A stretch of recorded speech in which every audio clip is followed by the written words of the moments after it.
جی ہاں، welcome back after the break. اور ہماری خواتین کے حوالے سے بات چل رہی ہے اور حضرت ڈاکٹر اسحاق صاحب نے جو بات کی، ہم بات کو تھوڑا سا آگے بڑھا رہے ہیں.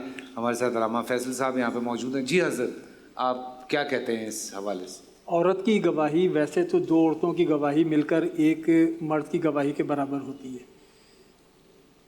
بعض معاملات ایسے ہیں کہ وہاں پہ 200 مردوں کی گواہی کے اوپر بھی ایک عورت کی گواہی بھاری رہتی ہے. اچھا، یعنی اگر کسی بچے کی ولدیت کا تعین کرنا ہے، 200 مرد گواہی دیتے رہیں، اس کی اہمیت نہیں ہے.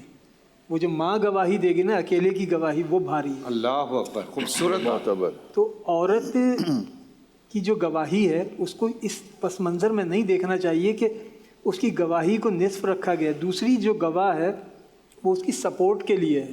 یعنی ایک عورت کے لیے کتنا مشکل ہے کہ وہ اکیلے جا کر گواہی دے. بالکل. اگر 2 خواتین ہوں گی تو ان کے لیے آسان ہے کہ وہ جا کر گواہی دے سکتی ہیں. ان کے لیے ایک آسانی پیدا کی ہے. اور پھر ہمارے ہاں اسلام میں جو عورت کو وقار دیا گیا ہے اس کا مغربی معاشرہ تصور بھی نہیں کر سکتا. ہم نے، اسلام نے آزادی دی ہے، آوارگی سے بچایا ہے. آزادی اور آوارگی کے بیچ میں ایک باریک خط ہے. ہم اس آوارگی کو بھی آزادی میں ہی شمار کریں تو یہ ہماری حماقت ہے. ہمیں تعین کرنا ہوگا کہ کہاں تک آزادی ہے اور کہاں آزادی کی حد پار ہوتی ہے اور آوارگی شروع ہوتی ہے. بالکل. آج کی جو ہماری یہ اپڈیٹڈ دنیا ہے، اس میں جو کرنٹ ڈیموکریٹک ویلیوز ہیں وہ ہم کو یہ بتاتی ہیں کہ دیکھیے، خواتین حاکم بھی بن سکتی ہیں، خواتین کو ووٹ ڈالنے کا بھی اختیار ہے، خواتین کو پارلیمنٹیرین بننے کا بھی اختیار ہے. بڑی اچھی بات ہے، لیکن آپ نے یہ بات سیکھی کہاں سے ہے؟ یہ بات تاریخ انسانی میں سب سے پہلے نظام حکومت، ایک تو بادشاہت تھی، ایک آمریت تھی، اسی کی پھر ایک شکل سلطانیت تھی. پہلی جو جمہوریت کی جہاں سے اخذ کی گئی ہے وہ تو خلافت راشدہ کا نظام ہے.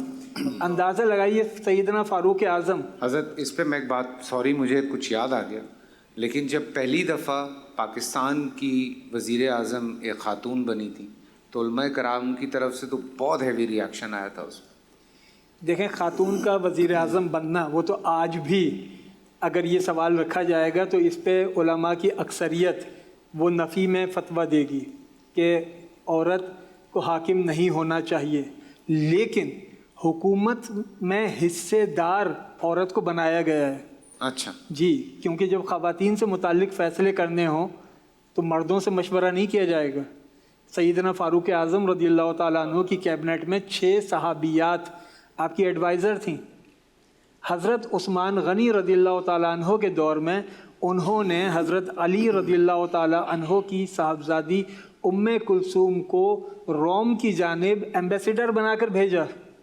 اب اندازہ لگائیے کہ امریکہ میں 1935 میں یہ طے ہو رہا ہے کہ عورت کو ووٹ ڈالنے کا حق ملنا چاہیے، اور وہ بھی کنڈیشنل، کہ 40 سال کی عمر جن کی ہو جائے وہ خواتین ووٹ ڈال سکتی ہیں. یہ امریکہ میں 1935 میں طے ہو رہا ہے.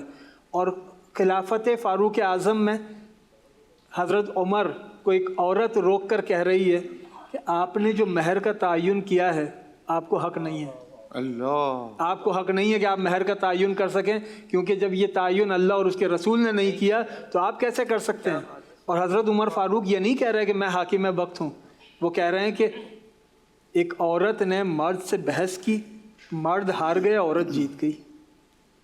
یہ ہے اسلام کی جمہوری سوچ کہ جہاں عورت نہ صرف اختلاف کر سکتی ہے، حاکم وقت کو روک سکتی ہے، ٹوک سکتی ہے، اپنی بات کو منوا سکتی ہے.